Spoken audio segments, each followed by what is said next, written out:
안녕하세요. 꿈을 이루는 부동산 꿈부입니다.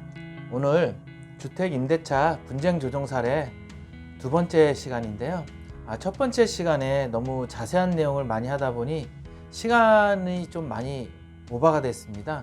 시간이 너무 길게 되면 중간에 나눠서 하도록 하겠습니다. 오늘은 임대인의 실제 거주, 직계, 존비속의 인정과 부정 사례, 손해배상 사례 등을 살펴보도록 하겠습니다. 조정 사례에서 임대인의 직계 존비속 실제 거주 갱신 거절이 인정된 사례, 그리고 두 번째 임대인의 직계 존비속 실제 거주가 갱신 거절이 부정된 사례, 세 번째 임대인의 직계 존비속 실제 거주한다고 갱신 거절 후에 제3자에게 임대하여 임차인에게 손해배상 등을 한 사례, 또 제3자에게 매도하여 임차인에게 손해배상한 사례 등을 살펴보도록 하겠습니다. 첫 번째 사례로 임대인이 실제 거주로 인하여 임차인의 계약 갱신 거절이 인정된 사례입니다. 이 신청인은 이 사건 계약의 임대차 기간이 만료하기 전 피신청인에 대하여 계약 갱신을 요구하였습니다. 이 계약 갱신을 요구할 수 있는 것은 임차인이기 때문에 이 신청인은 임차인이 되겠죠. 이에 대해 피신청인 임대인이겠죠. 갱신 거절의 의사를 표시하였으나 임대인이 본인의 실거주로 인해서 임차인의 갱신 거절 의사를 표시하였다는 뜻입니다.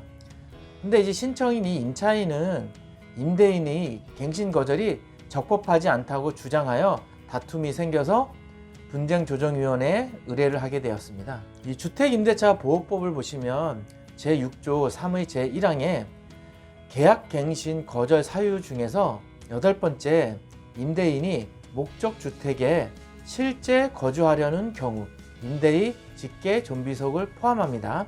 위 사례의 경우 임대인은 갱신 거절을 할 수 있습니다. 이 내용들을 살펴보면 임대인이 실거주를 사유로 임차인에게 소명 자료 등을 제시하여 현재 기존 임대인이 임차하여 살고 있는 주택에서 갱신 거절을 당한 사건입니다. 그 내용이나 문자나 통화 이런 여러 가지 소명 자료를 제출하였습니다. 그래서 임차인에게 임대인이 실거주 필요성을 납득시켜서 임대차를 종료하는 것으로 하되, 만일 임대인의 실거주 사유가 허위인 점이 밝혀질 경우를 대비하여 손해배상액을 미리 예정하는 조정안을 제시한 것입니다. 임대인이 기존에 살고 있던 집에서 계약갱신을 거절당해서 이 집으로, 본인의 집으로 실거주한다고 하였는데 실제적으로 실거주하지 않고 다른 사람에게 임대나 매매가 됐을 때 그럼 손해배상액을 줘라. 지금 현재는 손해배상액을 산정하기가 어렵지 않습니까? 다른 임차인한테 임대를 한 것도 아니고 매매를 한 것도 아니기 때문에. 그래서 실거주 사유는 인정하되 허위인 경우의 손해배상액은 2천만 원의 지급에 합의를 하였습니다. 사실 보통 2천만 원이면 좀 큰 금액인데요.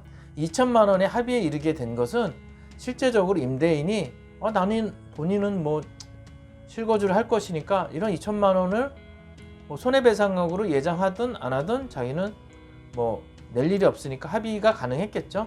근데 이 합의 기간은 2년으로 제가 예상을 했습니다. 2년으로 예상한 이유는 기존 임차인이 실제적으로 이 집에서 거주를 하게 되는 경우에 본인이 2년 거주를 할 것이니까 2년 이후에 생기는 임대차나 새로운 매매는 상관이 없겠죠. 이렇게 조정이 된 사례고요. 두 번째 사례로 피신청인이 적법한 갱신 요구 기간에 계약갱신을 요구하였습니다. 근데 피신청인이 계약갱신 거절 사유는 허위이므로 효력이 없음을 주장합니다. 이 피신청인은 임대인이겠죠.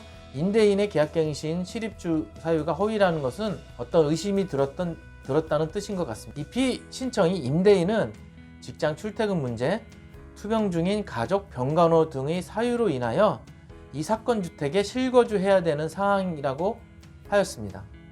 이 결론적으로 본다면 임대인 입장에서는 개인사의 민감한 문제가 연결되어 있는 거죠. 그러니까 투병 중인 어떤 식구나 누군가가 아픈 사람이 있으면 사실 그런 거를 얘기하면서 밝히기는 조금 어려운 부분이 있을 수도 있지 않습니까? 그래서 결국에는 임대인 주장이 사실임으로 드러나서 원만하게 해결이 된 사례인데요. 세 번째 사례로 임차인의 계약갱신 요구에 대하여 임대인은 직계비속의 실거주를 이유로 거절하였습니다.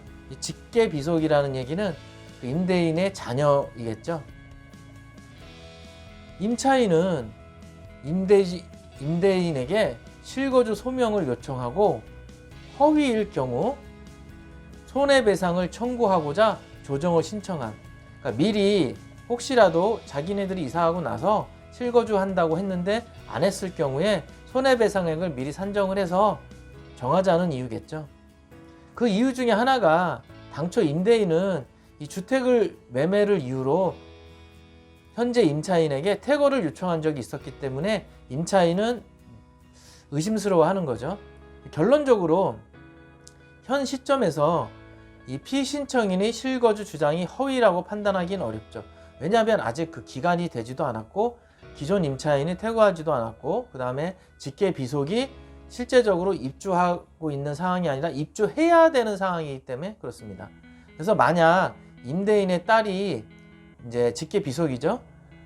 임대인의 딸이 아닌 제3자에게 해당 주택에 임대 및 매도를 한 경우 임차인에게 주택임대차보호법 또는 민법에 따른 손해배상을 한다고 합의를 하게 된 것입니다. 조금 전까지는 저희가 임대인의 실제 거주 갱신 거절이 인정된 사례고요. 이번에는 두 번째로 임대인의 물론 직계존비속 포함입니다. 실제 거주로 인한 갱신 거절이 부정된 사례. 첫째 사례로 매매 관련이 있습니다. 이 임차인은 2019년 6월경부터 2021년 6월경까지로 하는 임대차 계약을 체결하였습니다. 2년 체결한 거죠. 2021년 1월경 임대인은 종전 임대인과 매매 계약을 체결했습니다. 여기서 임대인, 신청인이 종전 임대인과 매매 계약을 체결했다는 얘기는 이 임대인이란 건 매수인이라는 뜻입니다. 2021년 3월 초 임차인이 종전 임대인에게 계약 갱신 요구권을 행사하였습니다. 종전 임대인이라는 것은 위에서 얘기한 이 매매 계약이 체결된 매도인이겠죠. 주택을 매수한 새로운 임대인이 2021년 3월 말 소유권 이전 등기를 하였다고 합니다. 좀 이게 이해가 안 가시죠? 제가 한번 그림으로 간단한 표로 얘기를 한번 해보도록 하겠습니다. 우선적으로 아셔야 될 게 2020년 12월 10일 이후 최초 체결되거나 갱신된 임대차 계약은 만기 6개월 전부터 2개월 전까지 행사를 하여야 합니다. 이 이전에는 만기 1개월 전까지였고요. 2020년 12월 10일 이후에는 2개월 전입니다. 그러면 위에서 얘기한 임대차 기간을 보면 2019년 6월경부터 2021년 6월경으로 2년 임대차 계약을 했던 거죠. A. 기존 임대인, B. 임차인, C. 새로운 임대인, 매수인입니다. 이 특별한 내용이 없이 2021년 1월경에 이 기존 임대인 A와 C가 매매 계약을 체결한 것입니다.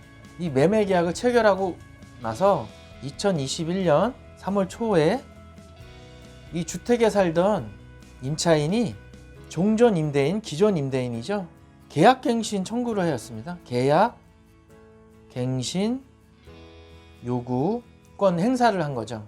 이 요구권 행사를 했을 때 소유자는 기존 임대인 A였습니다. 그리고 나서 2021년 3월 말에 새로운 임대인 C가 소유권 이전 등기를 한 것이죠.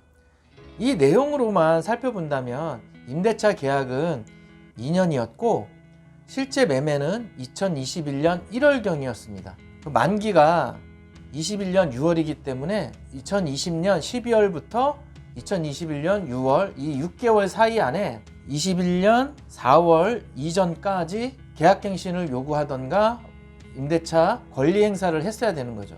2021년 3월 초에 종전 임대인에게 계약갱신 요구권을 청구하였고 등기가 완료된 날은 2021년 3월 말이었습니다. 그럼 2021년 3월 초에 소유자는 기존의 A 임대인이었기 때문에 임차인은 A에게 정상적인 계약갱신 요구권을 행사할 수 있었던 것이죠. 위 내용을 살펴보고 나서 이 신청인 임대인의 의견인데 여기서 신청인 임대인은 C입니다. 매수인. 이 임대인, 신청인 C, 매수인이 종전 임대인으로부터 이 사건 아파트를 매수할 당시 임차인 B겠죠?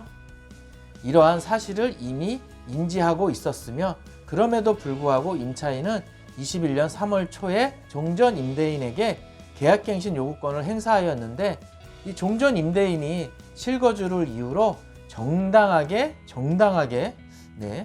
거절하였기 때문에 임차인은 종전 임대인과의 임대차 계약 종료일에 퇴거해야 된다는 입장입니다. 이 내용을 잘 살펴보시면 우선 이 매수할 당시 임차인이 이러한 사실을 인지하고 있느냐 없느냐는 중요하지 않습니다. 이 종전 임대인이 실거주를 이유로 정당하게 거절, 여기서 이 정당하게 거절이 되려면 이 종전 임대인이 실제적으로 이 사건 주택에 실거주를 해야 정당하게 거절이 되는 것이죠. 근데 실제적으로 실입주를 하지 않고 매매를 하였고요. 이 종료일에 퇴거해야 된다는 이 입장 부분은 명백하게 내용만 봐도 잘못된 것임을 알 수가 있습니다. 이 임차인의 의견을 한번 보겠습니다. 임대인이 이 사건 아파트의 소유권 이전 등기가 완료되기 전 2021년 3월 초 당시에 임대인은 종전 임대인에게 계약갱신 요구권을 정당하게 행사하였고, 그렇죠. 내가 임대하고 있는 아파트의 소유자에게 계약갱신 요구권을 청구하는 거죠. 정당하게 행사하는 게 맞고, 임대인은 2021년 3월 말, 여기서 이 임대인은 매수인입니다. 아파트에 대한 소유권 이전 등기를 완료하였기 때문에 임차인이 종전 임대인에 대한 계약갱신 청구권의 효력을 그대로 승계받은 것이라는 입장이 맞는 얘기입니다. 그러니까 위 내용을 보시면 그 기존 임대인이 정당하게 계약갱신을 거절할 수 있는지 여부에 대해서 살펴본다면 임차인이 계약갱신 요구 당시의 소유자입니다. 이게 굉장히 중요해요.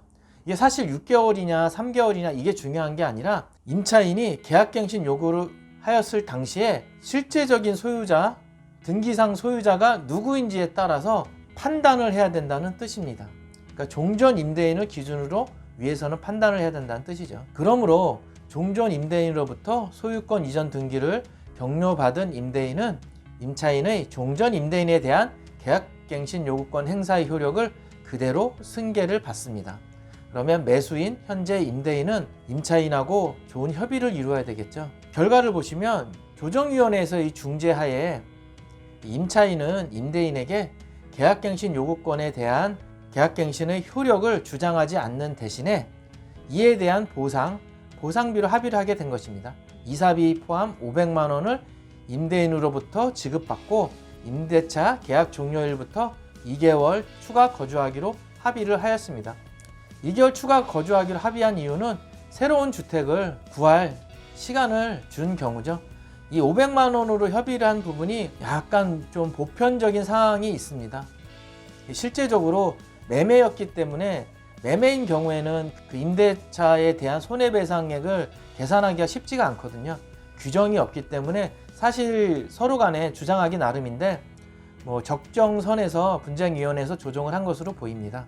그리고 이렇게 합의가 된 경우에는 조정위원회에서 서로의 합의가 이행이 안 될 시에는 강제 집행을 할 수 있다는 협의문을 작성하기도 합니다.